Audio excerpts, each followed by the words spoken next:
ABTA test paper 2025 ইতিহাস page নম্বর 444। প্রথম প্রশ্ন, পণ্ডিত বিরজু মহারাজ যুক্ত ছিলেন নৃত্যের ইতিহাসে। 1858 খ্রিস্টাব্দে প্রকাশিত সোমপ্রকাশ পত্রিকার সম্পাদক ছিলেন দ্বারকানাথ বিদ্যাভূষণ। হুতম পেঁচা কার ছদ্মনাম? কালীপ্রসন্ন সিংহ। পাশ্চাত্য শিক্ষা বিস্তারে ম্যাগনা কার্টার বা মহাসনদ বলা হয় কাকে? উডের ডেসপ্যাচকে। হাজী মোহাম্মদ মহসিন এর আর্থিক সহায়তায় প্রতিষ্ঠিত হয় হুগলি মহসিন কলেজ। প্রথম ভারতীয় অরণ্য আইন পাস হয় কত খ্রিস্টাব্দে? 1865 খ্রিস্টাব্দে। ভিল বিদ্রোহ দেখা দেয় ভারতের বলছে কোন রাজ্যে? মহারাষ্ট্রে। 1857 খ্রিস্টাব্দের বিদ্রোহকে সামন্ততন্ত্রের মৃত্যুকালীন আর্তনাদ আখ্যা দেন রমেশচন্দ্র মজুমদার। পুনা সার্বজনিক সভা এর প্রতিষ্ঠাতা এম.জি. রানাডে। গোরা উপন্যাস প্রথম প্রকাশিত হয়েছিল প্রবাসী পত্রিকায়। Indian association for the cultivation of science থেকে গবেষণা করে 1930-এ নোবেল পান কোন বিজ্ঞানী? সি.ভি. রমন। পরের প্রশ্ন, বেঙ্গল টেকনিক্যাল ইনস্টিটিউটের প্রতিষ্ঠায় অগ্রণী ভূমিকা নিয়েছিলেন তারকনাথ পালিত। অবিভক্ত বাংলায় কৃষক প্রজা পার্টির প্রধান ছিলেন Fazlul Haq. All India workers and peasants party এর প্রথম সাধারণ সম্পাদক ছিলেন আর.এস. নিম্বকর।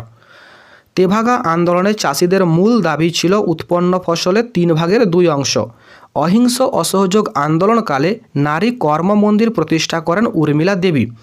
বিপ্লবী সংগঠন হিন্দুস্তান সোশ্যালিস্ট রিপাবলিকান অ্যাসোসিয়েশন এর প্রতিষ্ঠাতা হলেন চন্দ্রশেখর আজাদ।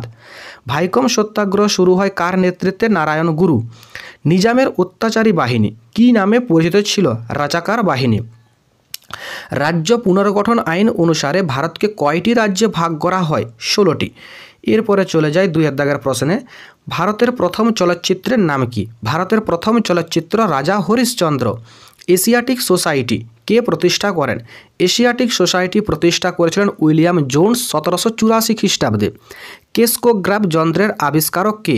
কেসকোগ্রাফ যন্ত্রের আবিষ্কারক হলেন জগদীশচন্দ্র বসু। ট্রেন টু পাকিস্তান গ্রন্থটির লেখক কে? খুশবন্ত সিং। এরপরে ঠিক বা ভুল নির্ণয় করো। ফরাজি শব্দের অর্থ নবজাগরণ, এটি ভুল, কেননা ওয়াহাবি শব্দের অর্থ হলো নবজাগরণ।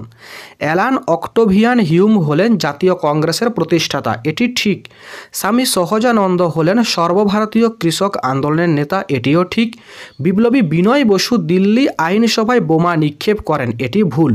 এরপরে ক স্তম্ভের সঙ্গে খ স্তম্ভ মিলিয়ে লেখো। কেশবচন্দ্র সেন, এটি হবে ব্রহ্মানন্দ উপাধি পেয়েছিলেন। মজনু শাহ, তিনি সন্ন্যাসী ফকির বিদ্রোহের সাথে যুক্ত ছিলেন। সত্যেন্দ্রনাথ ঠাকুর, তিনি জাতীয় শিক্ষা পরিষদ। আর লক্ষ্মী সাইগল আজাদ হিন্দ ফৌজ। এরপরে চলে যায় বিবৃতিতে। তো প্রথম বিবৃতি রয়েছে, নব্যবঙ্গ আন্দোলন জনপ্রিয় হতে পারেনি। ব্যাখ্যা 2 সঠিক উত্তর। হিন্দু ধর্ম ও সমাজকে নেতিবাচক দৃষ্টিকোণ থেকে আক্রমণ করে। নেক্সট বিবৃতি, 1857 খ্রিস্টাব্দের বিদ্রোহে শিক্ষিত বাঙালি সমর্থন করেনি। ব্যাখ্যা 3, ভারতীয়রা ইংরেজ রাজত্বের অবসানে সুশাসন প্রতিষ্ঠা করতে পারবে কিনা সে বিষয়ে সন্দিহান ছিল। 2.5.3 বিবৃতি, অরবিন্দ বলেছেন বিবেকানন্দই আমাদের জাতীয় জীবনের গঠনকর্তা। ব্যাখ্যা 1, ভারতীয়দের জাতি বর্ণ ধর্ম এর ঊর্ধ্বে উঠে আত্মপরিচয় গড়ে তুলতে উদ্বুদ্ধ করেন। পরের ব্যাখ্যা 2.5.4, বাংলার গ্রামাঞ্চলে বঙ্গভঙ্গ বিরোধী আন্দোলন শক্তিশালী হতে পারেনি। ব্যাখ্যা 2, কৃষকদের রাজনৈতিকভাবে ঐক্যবদ্ধ করার উদ্যোগের অভাব ছিল।